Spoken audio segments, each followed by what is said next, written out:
as a store.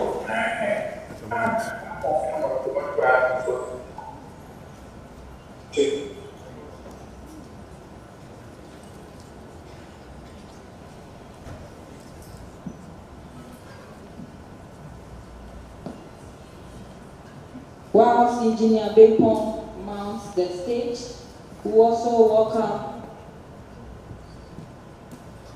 another who happens to be online with us this afternoon in the person of Mr. Janice Asari. He is the CEO of Global Geotechnical Consultants. Mr. Asari, I believe you can hear us. This applause is for you.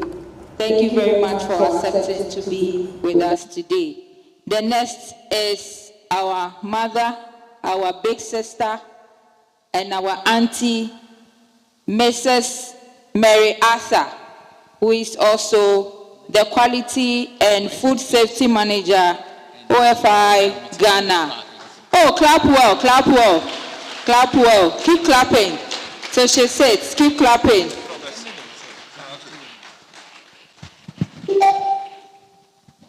We also have with us Mr. Christian Inti. He is the former CEO, Ghana Highway Authority. A round of applause to him. They were once like you. You'll be like them someday. Keep clapping, keep clapping. Let's give honor to whom honor is due. The last panelist, and definitely not the least, is Dr. Patrick Amwa Bekoin, and he's the Chief Engineer, Department of Feeder Roads and West and Southern Africa Regional Manager. Please keep clapping.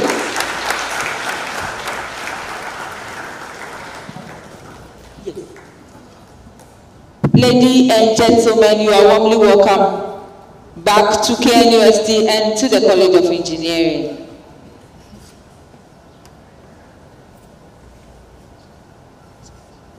The next on our program, each of our panelists will give us a short presentation, and then we will take it from there.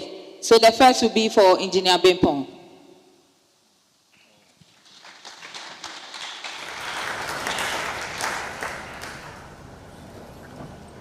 Well, thank you very much. And as I mentioned this morning, it's always it's always joy for us, and for me in particular, to come back to the Kwame Nkrumah University of Science and Technology, and more importantly, to the College of Engineering, because this is where it all began. And in the morning, I did share with you the fact that when I came here, I still did not know what engineering was all about, because growing up, I never met any engineer. But for those of you who are of this generation, you can Google and you will find an engineer. So this afternoon, we are talking about connecting minds. Engineering a better tomorrow. Connecting minds, engineering a better tomorrow. And since this is supposed to be, I'm supposed to have a 2-minute presentation, but then I believe we can do it as quickly as possible. So I'll go through this outline, the introduction, and I would like to talk about collaboration, innovation, our response, and I'm going to conclude. So by way of introduction, what is engineering and what is not engineering? Sometimes we think that engineering is about your technical prowess and your ability to solve complex equations. Just like I told you this morning, that may not be all. But I believe that it is more about the application of principles, and these are the principles that you are studying. Principles do not change, even though sometimes it may vary. It is also about technology. Remember I told you that technology, whatever you are studying today, in a decade or in 10 years, it will be obsolete. But at the end of the day, what is important is that it must be for the benefit of society and the environment. What does it require? It therefore requires collaboration and teamwork to harness the great forces of nature. And this is a quote that I really love, because this is the first, when those days when I was going to study engineering, I wanted to find out what engineering was. So I remember a green book, a big book that I was looking through, and I understood that, or I learned that engineering is the art of directing the great sources of power in nature for the use and convenience of man. Even at that time, I didn't know it was by Thomas Treadgold. This calls for us as great minds. These minds have to meet and have to be interconnected. And to borrow the word from my former vice president of the Ghana Institution of Engineering, and sometimes I say a failed. Well, he stood for elections as president-elect, but it was not successful. But in his campaign message, he kept on saying that Ghana must be engineered. Ghana must be engineered. So there's a need for us to connect these minds, great minds, to... Sorry, this thing is not stable. Yeah. Okay. To ensure that Ghana...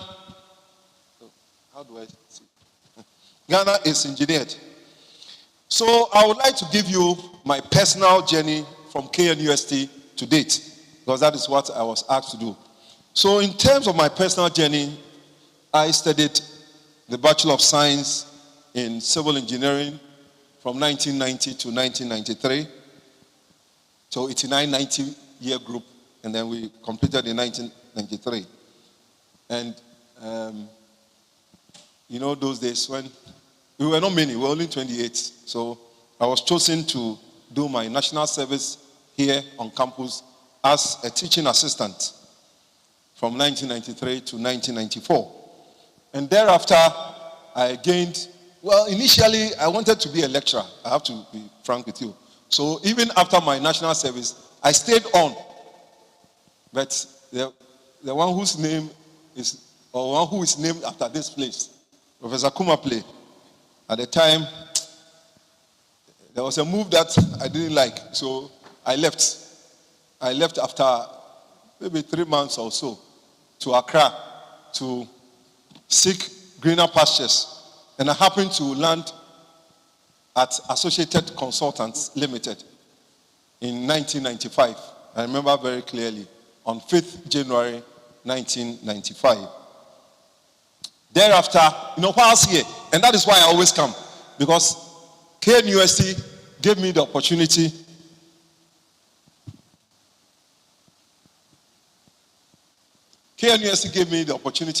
by introducing me to the Netherlands Fellowship Program, which was to prepare me for my lectureship role. So once it did not work, when I went back to Accra, I applied. I already had the scholarship, but then because of what I was telling you, I just had to wait for another year. And then a company that I had just joined, that is Associated Consultants, decided to find a way of sponsoring me through the Ministry of Roads and Highways.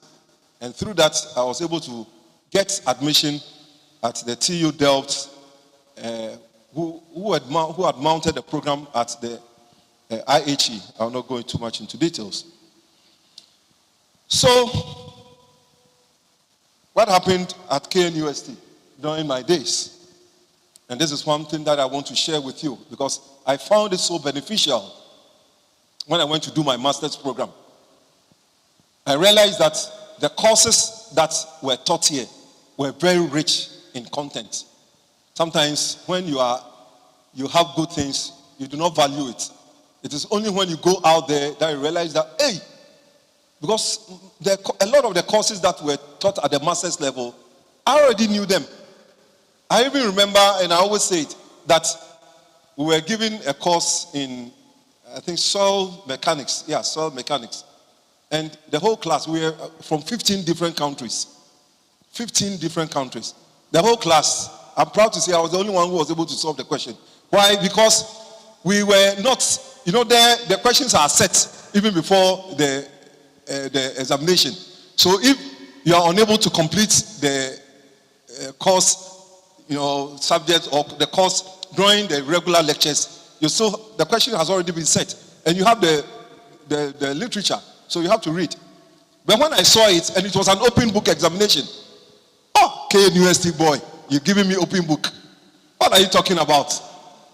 Once I understood it, all I needed was to go and refer to those equations and just solve them. So that when and there too, after the examination, that will not be the end.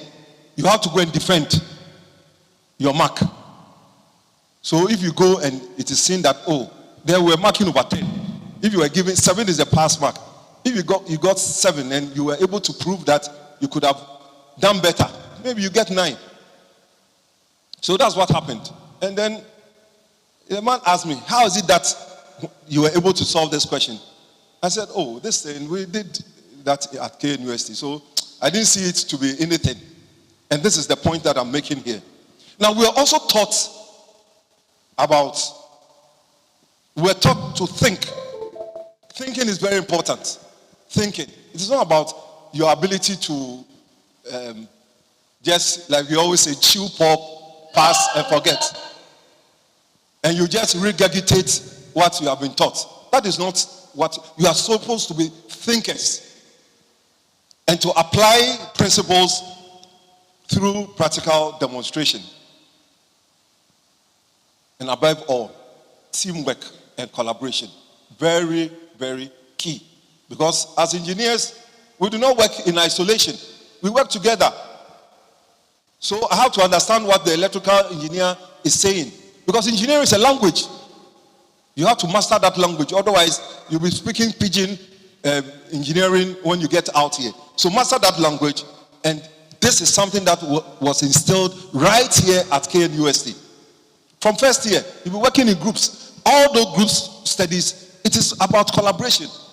My son was here, and he tells me, when group assignments are given, there are some of you who don't even participate. All you are looking for is the mark or the marks. That is not what engineering is about. But with all of this, we also got some leadership lessons. And I'm happy to say Professor Jackson, because those days, yourself and your wife, they were teaching us a lot, in the Christian circles. I'm now happy to see him. 30 years ago, I was a student and he was here, and he's still looking the same. God bless you. So we had some leadership, skills, and these were honed through non-curricular activities. I, for one, I was the vice president of the Independence Hall JCR. I was also acting and writing, plays and doing all sort of drama whilst here as an engineering student. So don't think it is all about, I was telling somebody this afternoon that, you've been differentiating Y from X and summing with X approaching infinity. We are still there. We've still not seen the infinity. So it is important that you learn a few other things that will help you later in life. So in talking about collaboration, I'll just talk about collaboration and innovation and I'll sit down. There's a need for problem identification. Remember that the world is not looking... In engineering, you have to do better. Yes. We are not looking for problem solvers. We are looking for those who can identify problems. Because once you identify the problem, what do we say? 50% of it is already solved. And then you generate ideas. And when you have generated these ideas, they have to be shared. Then you turn those ideas into workable solutions. And of course, after that, there is implementation and monitoring. In innovation, I'm just giving highlights. I cannot go too much into the details. Please question the status quo. Question the status quo. and be ready to provide original or new solutions through research and innovation. Please, when you go on internship, ask questions. Some of you just come and you just want to, consume knowledge. No. There's a need for you to question. Why? You remember what I told you? Don't be too concerned about the how, but you should ask the why. You wherever you go, why? That's how children learn. They are always asking questions. Then you tell them to keep quiet. But that is the way they also learn, about whatever is around them. You have to, through that, you will discover, you define, you develop, and deliver. At the end of the day, it is about the delivery. And this is a maxim that I have held. I have tried to find out where I got this, but I have held it for a very long time. And I always say that things have always remained the same. It's not enough reason we must not change. As it sunk in, things shouldn't say that sa near yeno, sa near yeno. I was the examination. Yeah, you were with me. I was the chair of membership committee, and we conduct examination for the professional exams. If you come and I ask you a question and you tell me that is how they do it in your office, you are a goner. That's how they do it in your office. What do you say? You remember the question Jesus asked? Who do men say I am? Then say you. What do you say I am? And they were there. They didn't have the answer. But we know our brother Peter, he had the answer. And that was not revealed to him by flesh and blood. So I pray that you would also not just accept things because that is how it is. You have to, that is the inquiry mind. You have to be curious. And through this, you will know that creativity is not the preserve of a select few. Thank you very much. Thank you.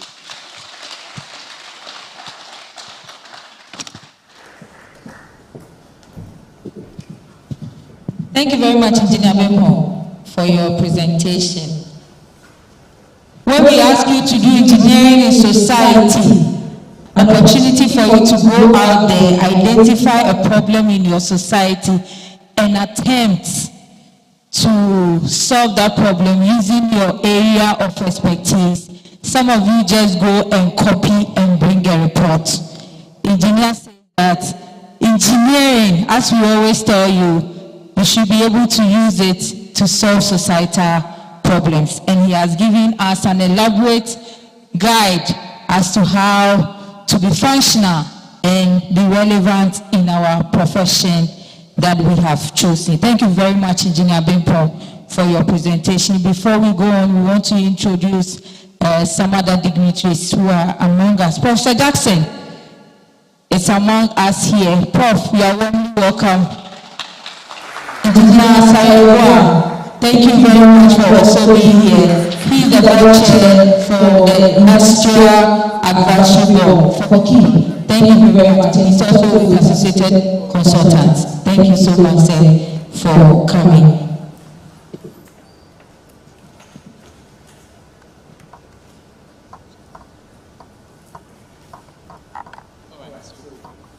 Hello. Now, we'll have a presentation by Madame Mary Atta. Please give it up.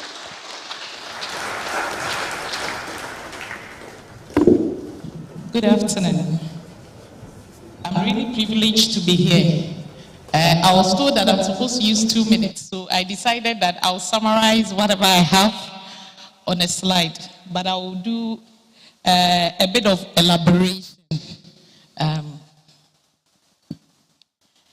Yes, connecting minds, engineering a better tomorrow.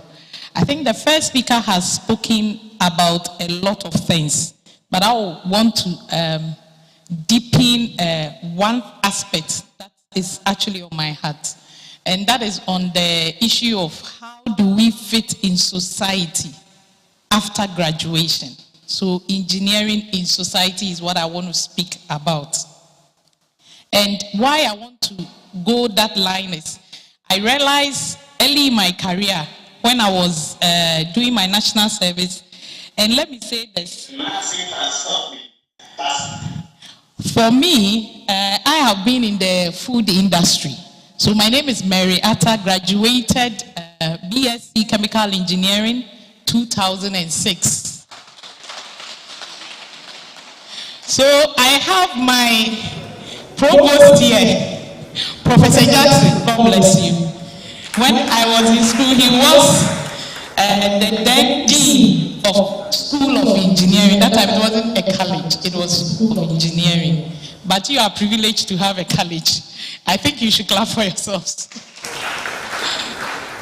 Okay, so that was just a quick introduction. So from my days from school to the field, I entered into food industry right after school. I had that privilege.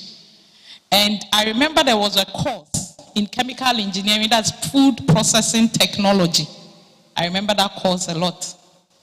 I remember mechanical separation. I remember that course too. And a lot more, mass balance, fluid transport, name them. If you listen to the first speaker, you realize that doing all these courses, sometimes you feel like you are being bothered, honestly. But the truth of the matter is that it's actually the reality in the field. And normally when you come out, you would appreciate every one of them. And until you face real life situation, you will not enjoy why even we do mechanical separation in a manufacturing setup. You realize that it comes to a point where you need it.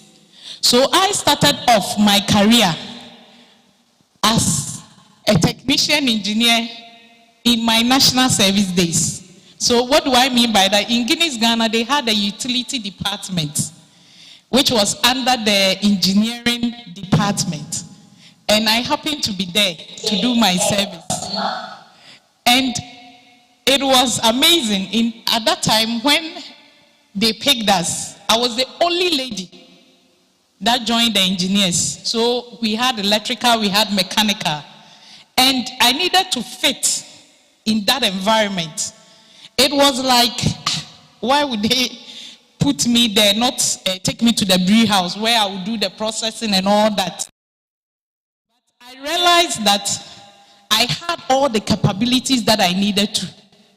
Until I started appreciating what I had, I didn't know I had more to give than I could even give. So, as a national service personnel, I was then in charge of generation of the CO2. And this is what they use in aiding the bottling. So, CO2 plant, I had to be there. And I remember I had to be doing maintenance on the heat exchangers. And then later they also had to put me in charge of the water treatment.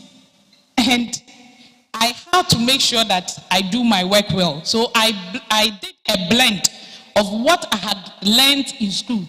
And then that really helped me to deliver. So I did so well that at that time, before I could end my national service days, they had then done an effluent treatment plant, newest of its kind, somewhere 207 in Guinness, Ghana. And that time they was like, Mary, go and take care of it. Then quickly I remembered that I did effluent treatment here in KNUST. And I will say that to date, the SOP they are using was an SOP I wrote in the days when I had just finished my national service. So where did I get the apport? The apport came from what I learned from school. All kudos to KNUST, then the then School of Engineering, now College of Engineering. So just to let you know, whatever you are learning is very, very important. Then I did this treatment, so we had to bring the COD levels lower as at that time, make sure that it fits into the EPA standard before we can discharge the water to the municipal gutters. And this was somebody who had just left school, and I was faced with a new plant and with a technician who didn't have any background in engineering, but was just somebody that had gone through technical school. So I had to then be training the supposed technician on what to do. And you know, for men, let me also say this. Women, for women, I know there's wine. For women in engineering, it's not easy also in the industry, let me put it. So to see a young lady trying to teach him, he a big man, you, where are you coming from? But thankfully, because I had the knowledge, and that time, that gave me the power to be the supposed supervisor in that new plant, even at that low level. So you see, whatever that you are learning here, take them seriously. Then, latter part of my years, when I left Guinness, Ghana, there was also another new plant in Kumasi. So I've worked all my life in Kumasi. And this was a cocoa processing company, first of its kind in Kumasi. So I didn't even apply though. I was there. You see, because of the good work I had done, I was there, and the then brewing manager, one Mr. Usu, recommended me to the HR and said, there was this young lady, very good chemical engineer, young lady. Please let me give her to you, so that as you are looking for people in Kumasi, you can interview her and get her on board. I went for the interview. It was 31st March 2009. Thankfully, and by the grace of God, I believe in God a lot, because you know my dean is more like a pastor.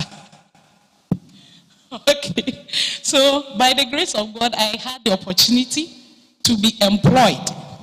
So the next day, 1st April 2009, I had my job, just like that. I didn't apply though.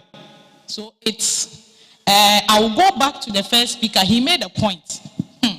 Collaboration. And also, you have to respect the people when you go into the industry. Don't be bossy. Don't go there and say, I've finished engineering. Here I am. No. Nobody will help you.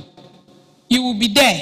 And even when the opportunity comes, nobody will give you that opportunity to slip in. So make sure the people you are working with. So in my latter part, I will touch on leadership. Blending engineering with leadership, so that you can climb a higher level. You shouldn't always be, I always tell the mechanical engineers in my company that it shouldn't always be the taking up the bolt and nuts. No, you have to go beyond that. So I will touch on the two when in my latter stage. So I happened to enter quality. How did I end in quality? Somebody who was in utilities, engineering. So whilst I was in Guinness, I happened to also be doing projects for the quality assurance department in the then Guinness Ghana Breweries Group, now Guinness Ghana Breweries Limited. So the quality manager saw a lot of qualities I had and realized that I'm not just an engineer, but I had more. And it's like what I learned in school has become more like a basis for me to do more. So he pushed me into quality assurance then. And then I started reading more and all that to go into that. So when I had that opportunity, 2009, I entered into quality control. So mostly it was testing, verifying whether products are okay, can we release them. Initially it was quite boring. I was like, I didn't like it the way I liked the other one. But I didn't know what plans God also had for me. So with patience and hard work, I started climbing. And in my career, even though I was in quality, I was also doing a lot of project management.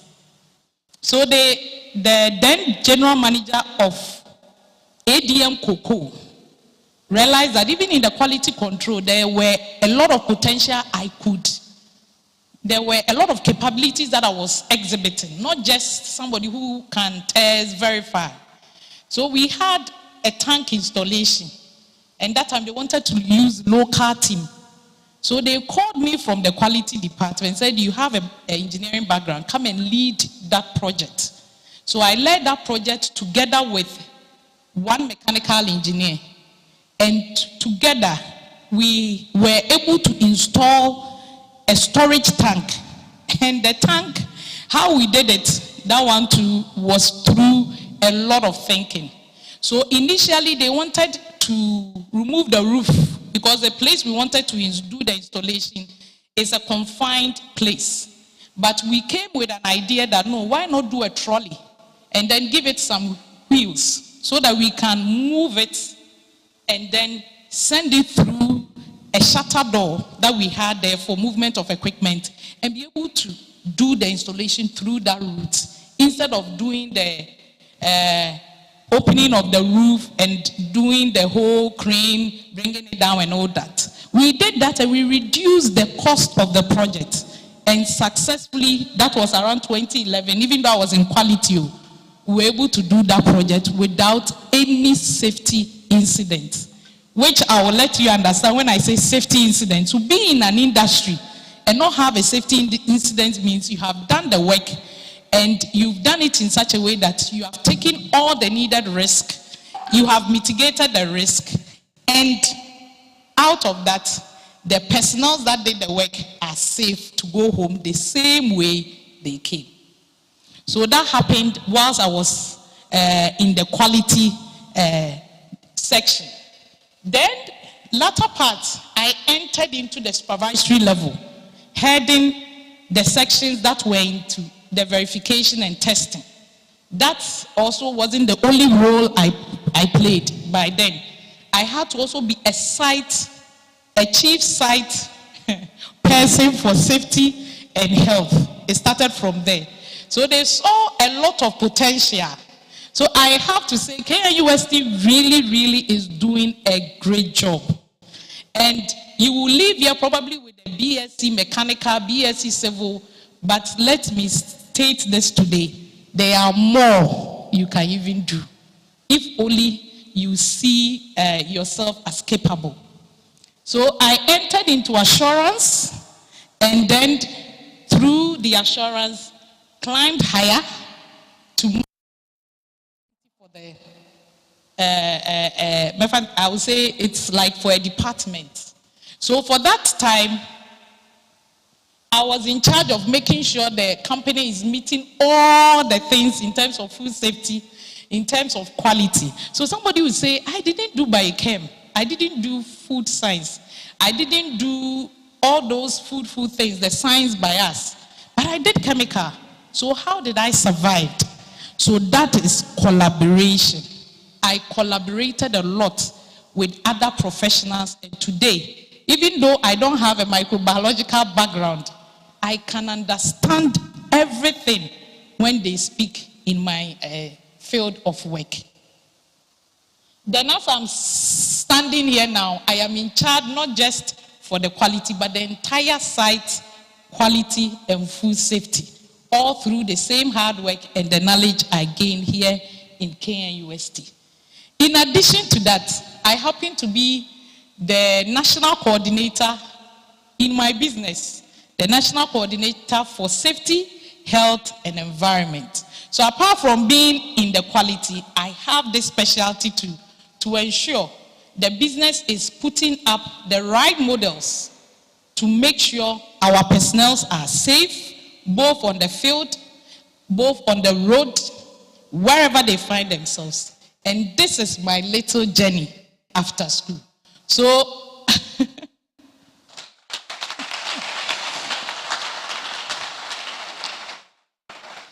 I will end by saying that don't just do the engineering and go like that, but make sure you learn a lot. So my first speaker mentioned group work. You can learn leadership in terms of the group work, and that will take you far. Learn about people management, blend it with the work. Learn about teamwork. And let me state this, no engineer works alone. not in the industry. We work as a team and we bring our minds together. So today we are here to bring our minds together through innovation, through teamwork, through collaboration, so that we will also graduate and be the best of your kind. Thank you.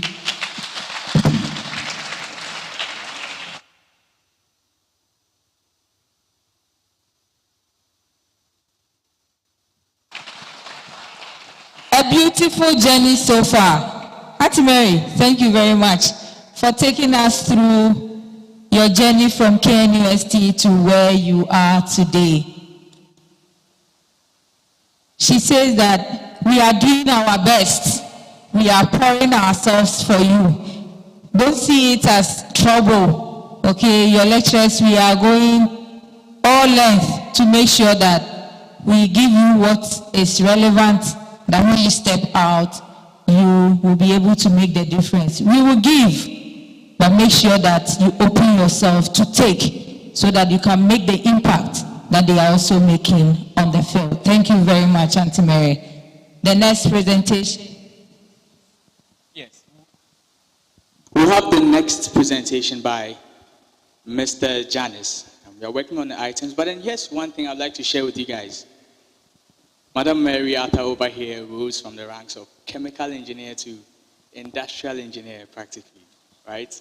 And so every time when I'm arguing with we're having a debate on which course is better, which program is better, I always say that industrial engineering is the way to go, folks. So yes, I'm an industrial engineering student, yes. And I also like the thing she mentioned about teamwork in groups, right?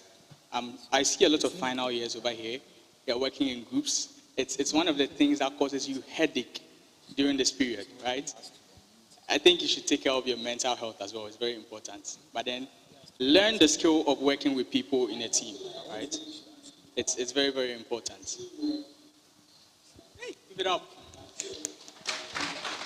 Right. So we'll do one exercise. It seems we've been sitting for a very long time, right? So it's simple. I just say, I'm a tosa, tosa, tosa. And then you respond, tosa. Right? I'm a tosa, tosa, tosa. I'm a tosa, tosa, tosa. I'm a tosa, tosa, tosa. I'm a tosa, tosa, tosa. All right, let me feel the energy. Let me feel the energy, all right? I'm going to go again. This is actually a game used to socialize, get to know people's names. So this time, I'm going to spell my name with a game, all right? So let's go. It was during our time, or my time, that we rolled out the new surface dressing technology.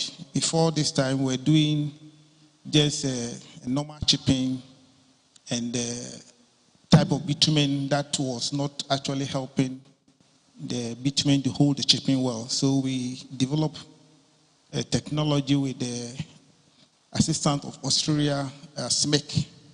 So I was the first engineer to study the surface dressing technology. I became an expert in surface dressing technology, and I was training all the engineers across the country in highways. And then I came back. My first posting was to mobile maintenance unit as an assistant project manager. I went to whole maintenance manager, and then came back to head office, went back to as a project manager, and then went to Volta region.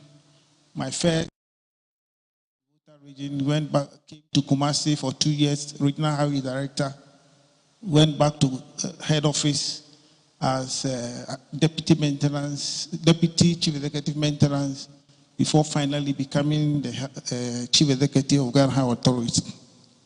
And anywhere I went, especially when I went to Who, I realized that those days they were typing certificates with a typewriter. I mean, my first time I went there, I've gone there twice. I went there as a maintenance manager, I went there as a director.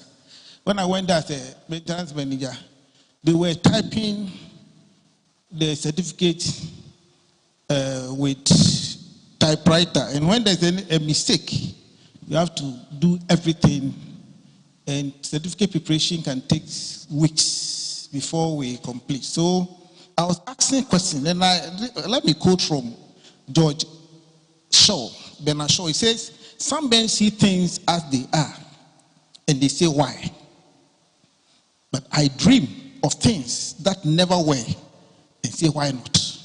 So I asked myself that, why cleared it across the country in highways? So if I remember, that is the contribution that I made at that time as a young engineer with the little Excel that I learned over here. In fact, when I came here, Professor Ampadu was my supervisor, and he has just come from abroad. Yes, and he said he doesn't accept any project work, any this thing with this typewriter. Those days we were using this one to print our, yes, our project work. He said, no, you have to do everything on a computer, draw your graph with the computer. So we're forced to learn the computer. It has helped me, and if it's here, somebody should tell him that thing actually helped us a lot. And moving on, I went to Volta region. When I went there, the furniture that were there were PWD furniture. You know, highway came out of PWD 1974. And then the chairs and the furniture were those that we inherited from PWD. And I was asking myself a question, why?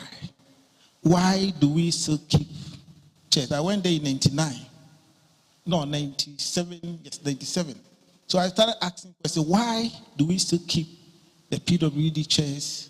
There's no air conditioning, even the director's office, the window air conditioning, the old type window where you cut and then it has got bent. And if the director's office is no air conditioning, who are you to have air conditioning in your office? I said, in this modern world, how can we live in the when you are doing a meeting, you have to open the louvers, lift the curtains for air to come.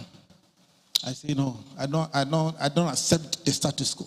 And if you are an engineer, what should help you? Most engineers ask questions and don't accept the status quo.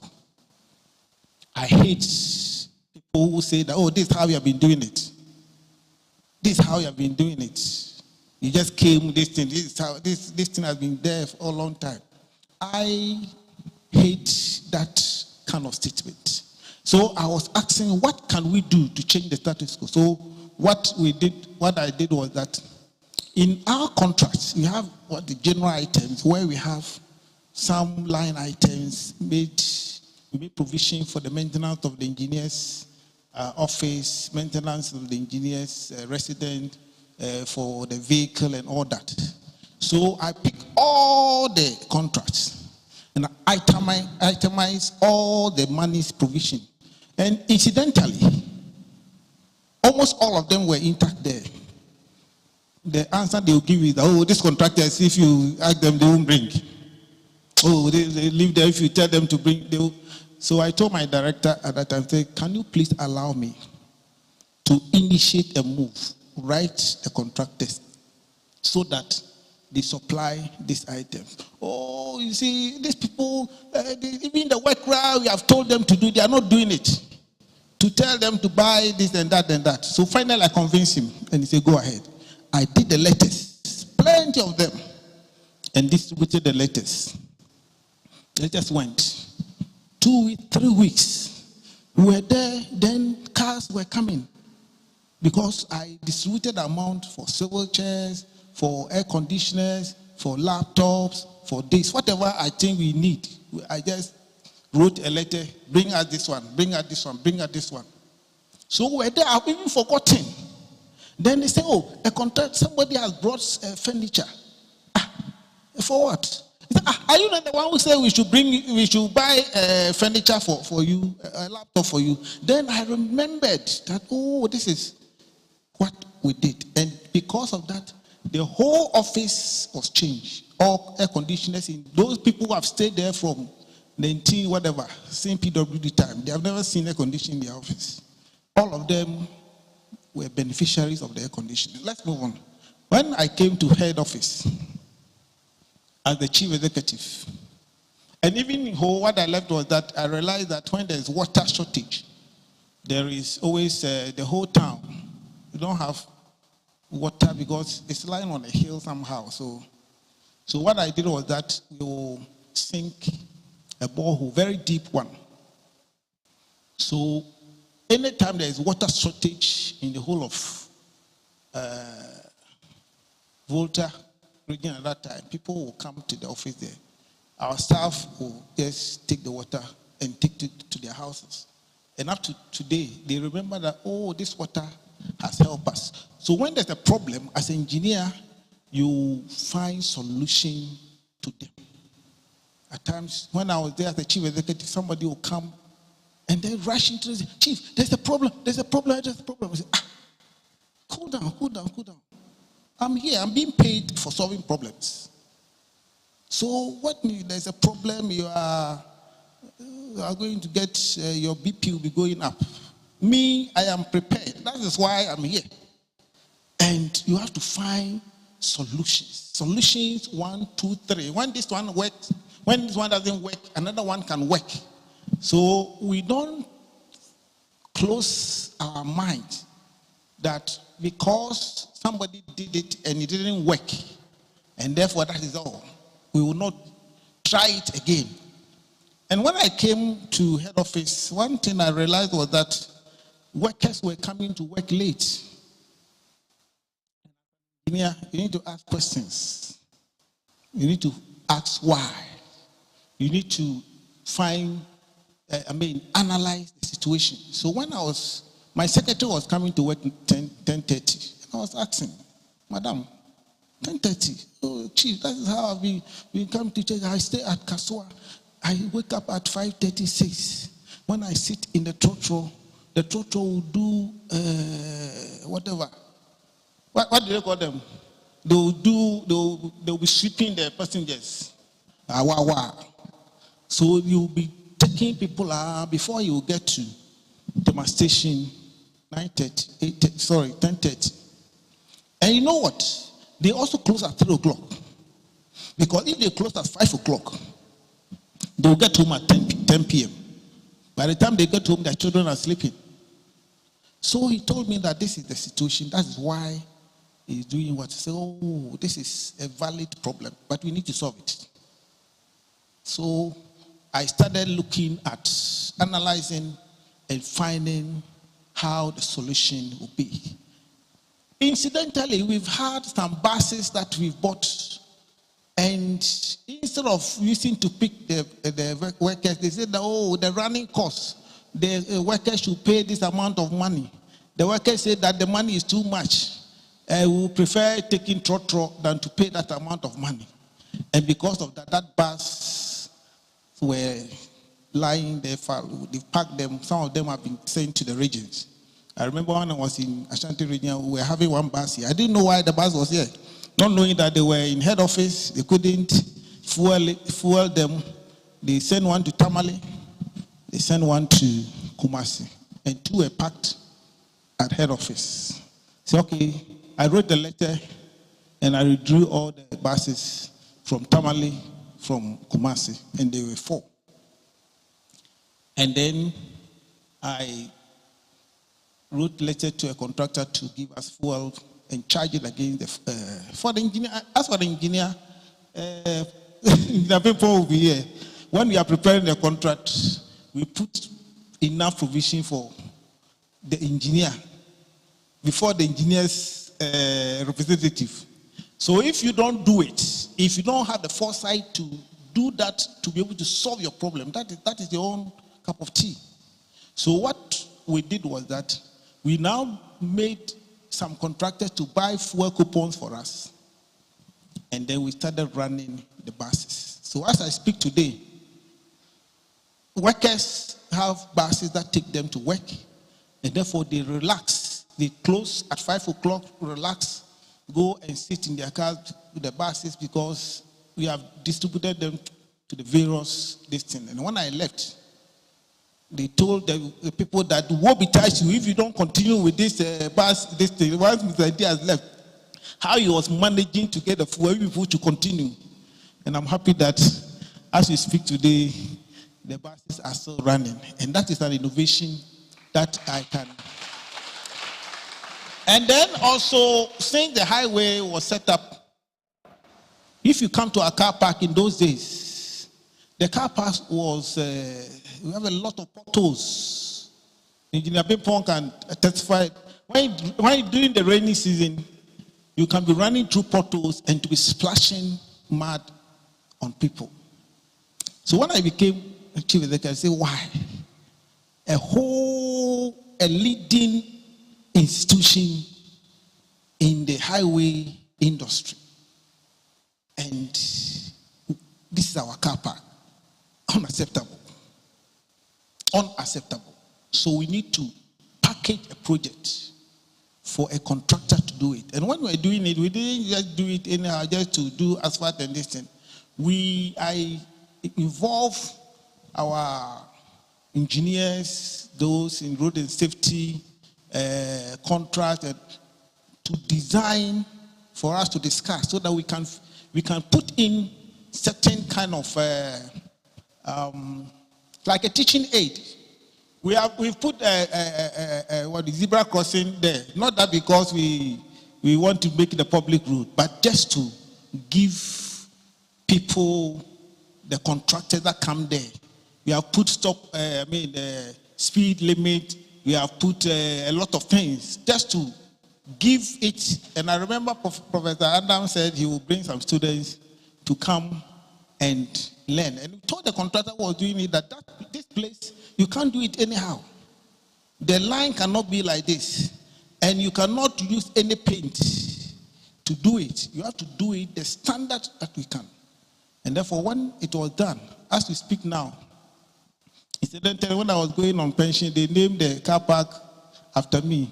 So when you enter the highways, you will see Christianity car park.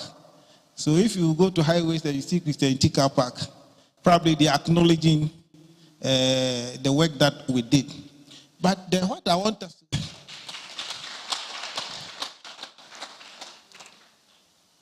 what I want to leave with you before I end is that engineering doesn't just teach you how to build things, it teaches you how to build a future. Engineering will train you. And I was asking myself, when we were doing analysis, quantitative, whatever, I said, I came to do engineering. You say we should go to mathematics, the maths lecturers will come and this thing that we are doing, what are we going to use it for? I mean, you are wasting our time. You are just worrying us. It is when I started practicing, then I realized that those things are meant to stretch your brains. They were giving us to help you to think on your feet and be able to look at situation and find solution to a problem. I know one Dr. Bimpong. I don't know whether it's your relative. He did computer science. KNUST is a research guy. He came to do computer science some years ago, and then after he completed, he realized that he had a flair of doing medicine. And he went ahead to do medicine, specializing in human internal system. And if you see any engineer in any other field, whether in the banking, economics, whatever, you can trust them. Because of the engineering knowledge, they are able to do exceptionally in that field. I remember when I was doing the construction management, we were doing some courses, financial management, marketing, with those who were doing MBA.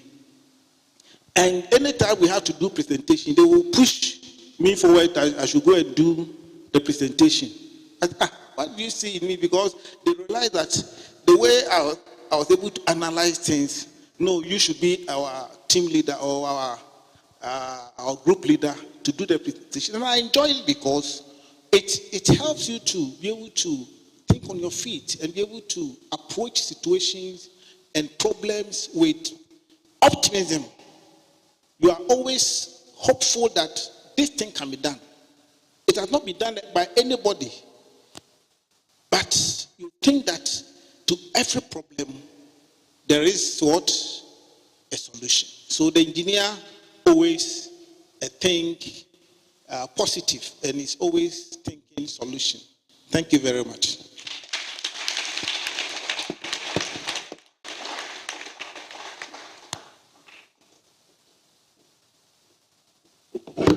Another round of applause. When the engineer mentioned the 88, a lot of people were looking at him like that. In fact, we didn't look into that you were here in KNUST in 88. And where were you? Who was around? 88. If you were, just raise your hand. The two people who were at the back, where were you? All right, thank you very much, engineer, for an extensive journey that you have had, that you have shared with us. We are very grateful to you for it. And the next panelist for today, the last but one.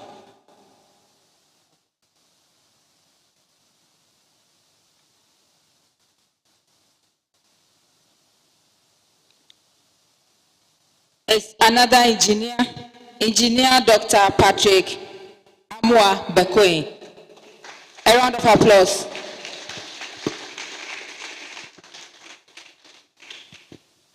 Good afternoon, everyone.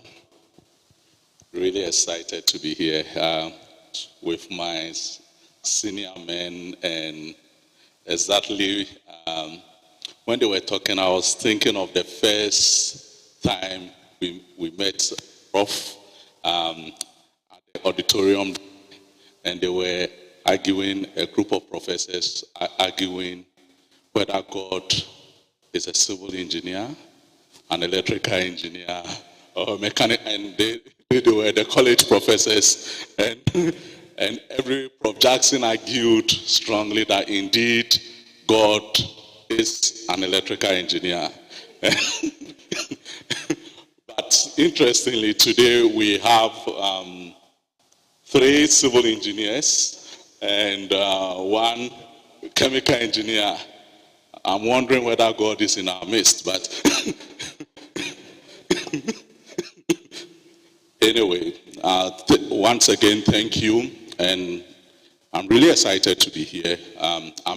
I see myself as part of the university because I left and I'm back.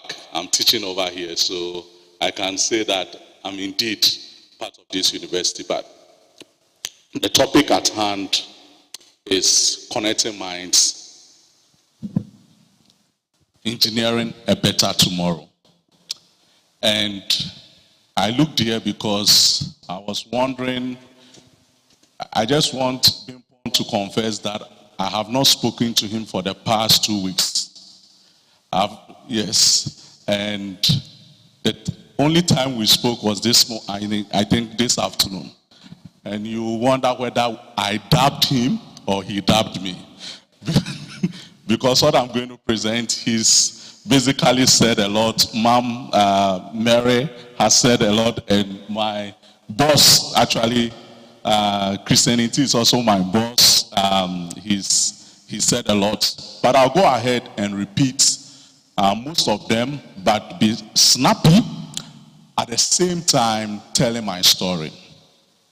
Well, so connecting minds, engineering a better tomorrow.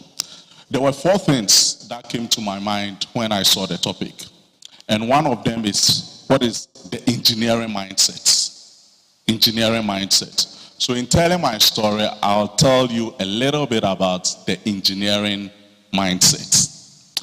Then I'll talk about collaboration. I think Engineer Bimpon Madam Mary and the other panelists, they all talked about collaboration. But I also want to spend some time to deal with sustainable engineering solutions for a better tomorrow. And I'll be very snappy about it. But finally, I'll talk about ethics and leadership and give some concluding thoughts as we go ahead. So,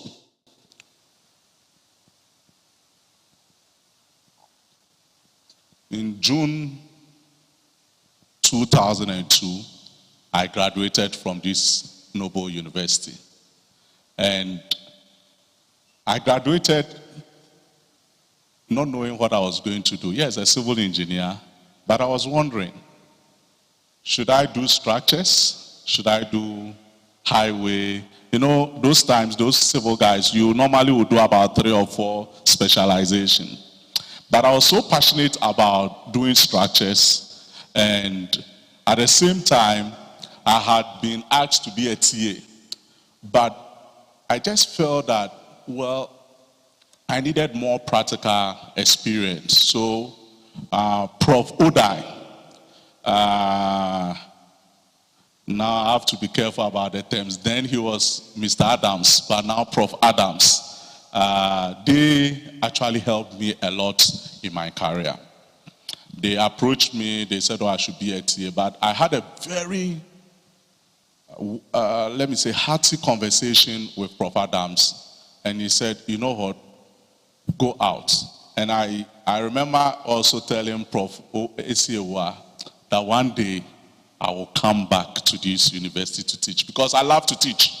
And the last time I tried to recall whether she remembers that conversation, Prof. Esiewa, that I told her that I'll come back to this university to teach. And God being so good, I've gone around and I'm still teaching over here, and God has been good to me in that sense. And so when we talk about engineering, and I'm still telling you about my story, but the engineering mindset, I think all the speakers have already talked about it. What you have or you are gaining over here is enough for you to do a lot of things. Your professors